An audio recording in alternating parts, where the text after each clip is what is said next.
Pangulong Bongbong Marcos nais na ibigay kung ano ang makakabuti sa mga Pinoy na manggagawa. Kasunod po yan ang pag-aproba ng Kamara sa 200 pesos na legislated wage hike. Kaugnayan ko tayo ng buong pag-uulat mula kay Bombo Annalise Soberano.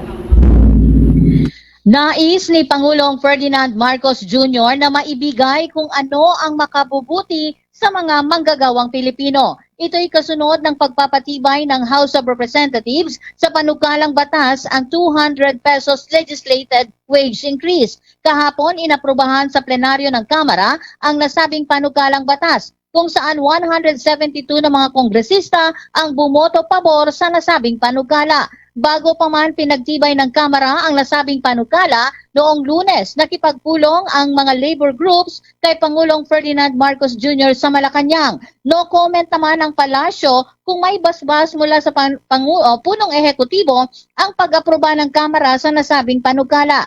Tugon naman ni Palace Press Officer Undersecretary Claire Castro sa pag-aproba ng Kamara sa 200 pesos legislated wage hike na pag-aaralan pa rin ng gobyerno ang magiging implikasyon nito sa ekonomiya. Sinabi ni Castro, titingnan ng Pangulo ang lahat ng aspeto at ang mga concerns ng lahat ng mga stakeholders. Pakinggan natin ang naging tugon ni Assistant Undersecretary Claire Castro sa pagtatanong ng Bombo Radio. Good morning. Kahapon po kasi pinagtibay na ng House of Representatives ang sa third and final reading ang legislated wage hike na 200 pesos. Pero prior to that USEC, nagkaroon po ng meeting si Pangulong Marcos with the labor groups. Ibig sabihin po ba nito may basbas kay Pangulong Marcos yung 200 pesos legislated wage hike? Ito lamang po ang mensahe ng Pangulo. And I quote, "We will look at the economic implications of this and how to resolve this with the opinion of the wage boards, since the wage boards are also the creations of the Congress." So nais po ng Pangulo na maibigay kung ano po ang makakabuti sa mga manggagawang Pilipino.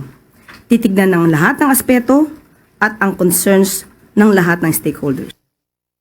Sa naging pulong ng Pangulong Marcos kasama ang mga labor leaders, sinabi nito na nais niyang masiguro na mananatiling protektado ang karapatan at kapakanan ng mga Pilipinong manggagawa.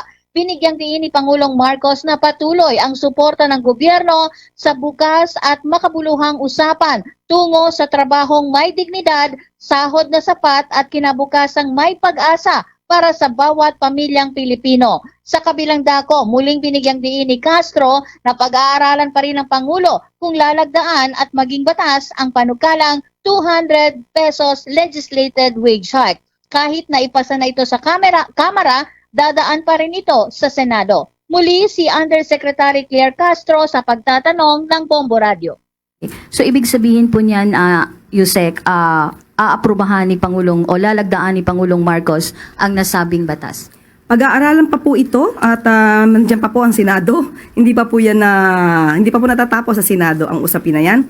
At katulad po ng sinabi ng ating Pangulo, titignan po ang anumang economic implications patungkol po dito. Pero nais po ng Pangulo na maibigay ang nararapat at mas makakabuti sa manggagawang Pilipino.